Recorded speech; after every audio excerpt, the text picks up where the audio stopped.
Gran Bretaña e Irlanda comparten siglos de historia, cultura, intercambios comerciales e incluso conflictos que han moldeado su relación. Pero, a pesar de estar tan cerca geográficamente y de mantener vínculos profundos, todavía falta algo esencial: una conexión física directa que cruce el mar de Irlanda.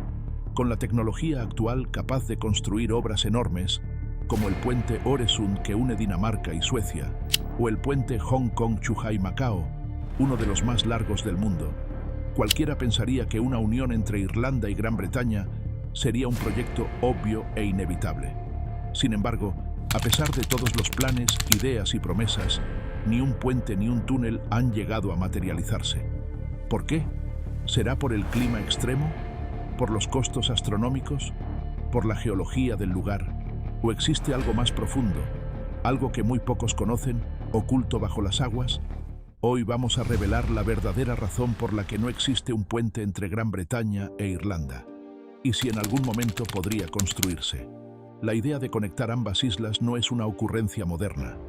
Desde el siglo XIX, ingenieros, políticos y soñadores imaginaron grandes infraestructuras que unieran estos territorios. En la década de 1890, un ingeniero de Belfast, llamado Luke Livingstone Macassey, presentó una idea que parecía salida de una novela futurista: construir un puente sumergido o incluso una especie de carretera elevada que cruzara directamente el mar. Para su época, era una visión increíblemente adelantada, pero nunca pasó de los primeros bocetos. A lo largo del siglo XX, surgieron muchas propuestas más. Cada cierto tiempo, un nuevo gobierno o un grupo de ingenieros recuperaba la misma pregunta: ¿y si por fin construimos la conexión entre Escocia e Irlanda del Norte? La ruta más mencionada es la que conecta Port Patrick, en Escocia, con Larne, en Irlanda del Norte, unos 20 o 21 kilómetros en línea recta. Es el punto más estrecho del canal, la opción más eficiente, al menos en teoría. Y es que no se trata solo de unir dos territorios por comodidad. La economía de Irlanda del Norte depende profundamente de Gran Bretaña. Casi el 40% de su comercio, importaciones y exportaciones, proviene del otro lado del mar. Todos los días, miles de vehículos y pasajeros necesitan los ferries. Un puente o un túnel no solo ahorraría tiempo, sino que podría fortalecer la economía, reducir costos logísticos y mejorar la movilidad. El ejemplo más claro es el Eurotúnel, que une Inglaterra y Francia. Con 50 kilómetros de longitud, demuestra que incluso grandes distancias y grandes desafíos pueden superarse con ingeniería moderna. Si Inglaterra y Francia están conectadas, ¿por qué no Irlanda y Escocia? Pero entonces surge la pregunta inevitable: si los beneficios son tan evidentes, ¿por qué nunca se construyó? ¿Qué lo hace tan peligroso, tan costoso o tan imposible? Aquí es donde la historia se vuelve realmente interesante. A primera vista, el mar de Irlanda podría parecer un obstáculo manejable.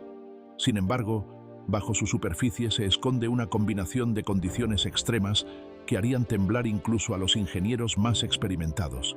Primero está el famoso Beaufort's Dyke. Esta estructura natural no es solo una zanja submarina, es un abismo colosal, de unos 50 kilómetros de largo, hasta 3 kilómetros de ancho y con profundidades que superan los 250 metros. Es tan profundo que podría tragar un rascacielos entero. Construir pilares en ese tipo de terreno es un reto casi imposible. La inestabilidad, la presión y la naturaleza del suelo marino harían extremadamente difícil y peligrosísimo cualquier intento de cimentación. A eso hay que añadir el clima. El Canal del Norte es una de las zonas más impredecibles del Reino Unido.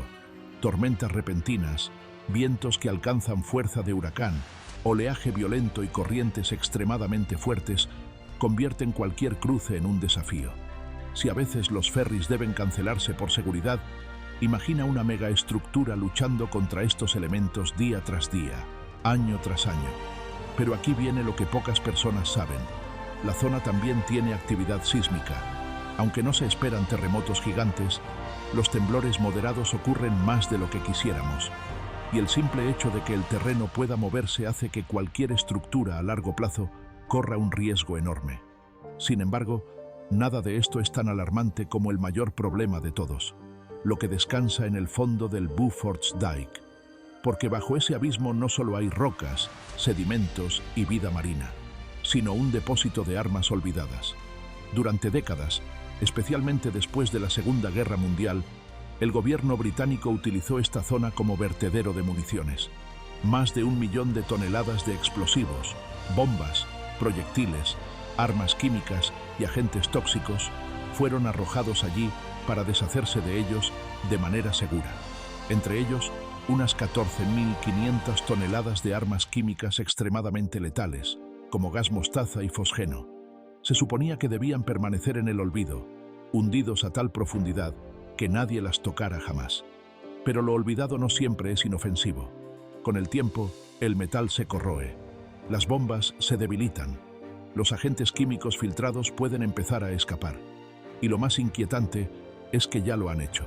En 1995, mientras se instalaba un gasoducto submarino, se removieron accidentalmente explosivos, que luego comenzaron a aparecer en las costas de Escocia e Irlanda del Norte.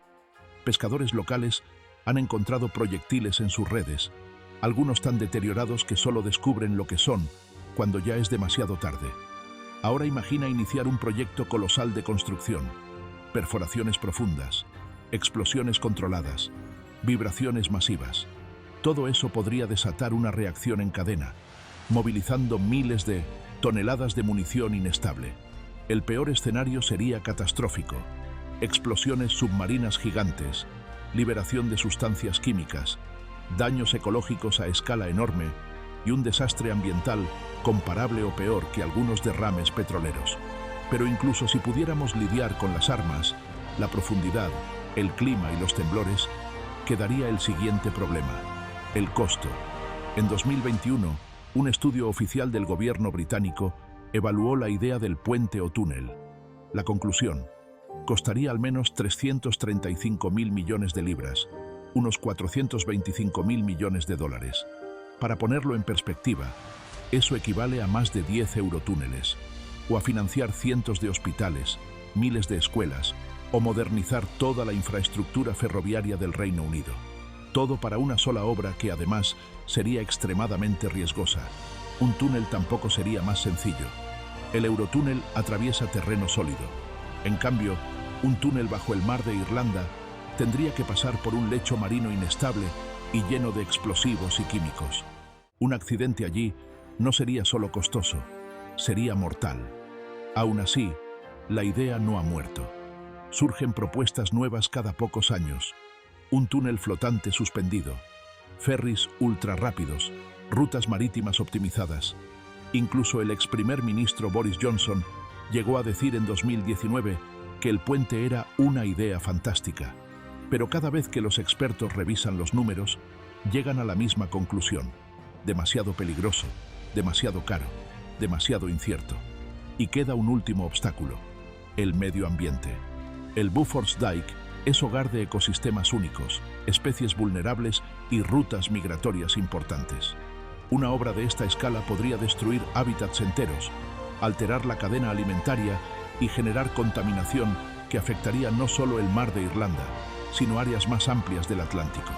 Además, si algo saliera mal durante la construcción, si la obra quedara abandonada o si se produjera un accidente químico, las consecuencias podrían ser irreversibles. En el fondo, el puente entre Gran Bretaña e Irlanda es un sueño que siempre regresa, una idea que parece tan lógica y tan atractiva que cuesta dejarla ir. Pero cuando se miran los detalles, queda claro que la naturaleza, el pasado y la realidad económica han hecho de este proyecto casi una imposibilidad. ¿Puede cambiar en el futuro? Quizá. La ingeniería avanza, las tecnologías de construcción mejoran, y lo que hoy parece imposible podría ser normal en 50 años. Pero hoy, con las condiciones actuales, este puente sigue siendo más un ideal que un plan realista. Tal vez, algunas conexiones no están destinadas a construirse. Tal vez el mar debe permanecer como está. Pero la pregunta queda abierta: ¿crees que algún día la tecnología permitirá esta obra? ¿O es un proyecto mejor dejado en el olvido? Si te ha gustado este análisis, no olvides suscribirte al canal y dejar tu opinión en los comentarios. Nos vemos en el próximo.